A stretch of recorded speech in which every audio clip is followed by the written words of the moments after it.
प्लेटो द्वारा रचित रिपब्लिक का सबसे महत्वपूर्ण विषय न्याय की प्रकृति एवं उसके अधिवास की खोज करना है। रिपब्लिक में उसके इस न्याय संबंधी धारणा को इतना प्रमुख स्थान प्राप्त है कि रिपब्लिक का प्रमुख उपशीर्षक न्याय से संबंधित रखा गया है। वर्तमान समय में न्याय शब्द का प्रयोग न्यायाधीश द्वारा दिए गए निर्णय के लिए किया जाता है, किंतु रिपब्लिक में न्याय शब्द का प्रयोग वैधानिक अर्थ में नहीं वरन नैतिक अर्थ में किया गया है। प्लेटो द्वारा न्याय शब्द का प्रयोग धर्म यानी लौकिक धर्म के पर्यायवाची अर्थ में किया गया है, जिसका अर्थ केवल इतना है कि प्रत्येक व्यक्ति अपने उन सभी कर्तव्यों का पालन करे जो समाज की व्यवस्था एवं हित की दृष्टि से किया जाना आवश्यक है। प्लेटो के अनुसार राज्य अथवा समाज राज्य की आवश्यकता तथा व्यक्ति की योग्यता को दृष्टि में रखते हुए प्रत्येक व्यक्ति के लिए कुछ न कुछ कर्तव्य निर्धारित करते हैं और प्रत्येक व्यक्तियों द्वारा संतोषपूर्वक अपने उन कर्तव्यों का पालन करना ही न्याय है। प्लेटो ने न्याय के दो रूपों का वर्णन किया है, पहला व्यक्तिगत तथा दूसरा सामाजिक अथवा राज्य से संबंधित। पाइथागोरस के अनुयायियों की तरह प्लेटो की भी यह धारणा थी कि मानवीय आत्मा में तीन तत्व या अंश विद्यमान हैं, इंद्रिय तृष्णा, शौर्य एवं बुद्धि।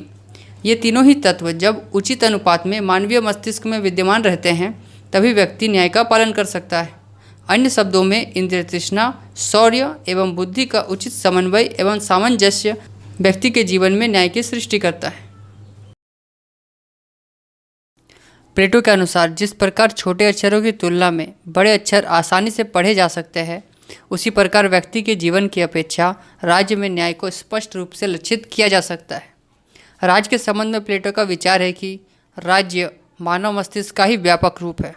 राज्य बलूत के वृक्ष अथवा चट्टानों से नहीं निकलते, वरन वे उन लोगों के मस्तिष्क और चरित्र का परिणाम होते हैं जो उनमें निवास करते हैं।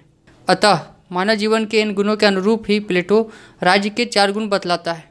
यह है बुद्धिमत्ता, साहस, संयम और न्याय। बुद्धिमत्ता, साहस और संयम, इन 3 गुणों के प्रतिनिधि के रूप में राज्य के 3 वर्ग होते हैं, जिन्हें क्रमशः शासक वर्ग, सैनिक या रक्षक वर्ग और उत्पादक या सेवक वर्ग कहा जाता है। राज्य में जब शासक निस्वार्थ भाव से हितों की रक्षा करते हुए शासन कार्य करता है, सैनिक वर्ग प्राणों की बाजी लगाते हुए देश की सीमाओं की रक्षा करता है और उत्पादक वर्ग सब कष्टों को सहन कर अपने उपयोग से अधिक उपभोग की सामग्रियां पैदा करता है, तभी राज्य में न्याय स्थिर रहता है।